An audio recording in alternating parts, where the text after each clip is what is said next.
Hi guys, सध्या श्रावण महिना चालू असल्याने उपवासासाठी चालणारी खिरीची रेसिपी मी आज तुम्हाला दाखवित आहे.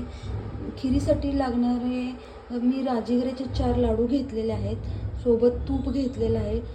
तुपामध्ये परतलेले ड्रायफ्रूट घेतलेले आहेत, वेलची पूड, साखर आणि 1 बाउल दूध घेतले आहे.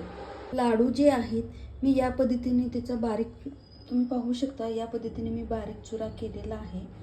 व त्यामध्ये आता आपण जे मी 1 बाउल दूध घेतलेलं आहे ते आपण या खिरीच्या पातेल्यामध्ये आपण मिक्स करणार आहोत. या पद्धतीने इच्छेनुसार किंवा आपल्याला ज्या प्रमाणात हवी आहे ते पण यामध्ये मी मिक्स करणार आहे. चवीप्रमाणे किंवा आपल्याला ज्या पद्धतीने तूप घातल्यानंतर ही खीर ही स्वीट डिश नेहमी उपवासाच्या दिवशी करते. आपणही करून पहा आणि स्वाद घेऊन कमेंट करून लाईक करून सांगा.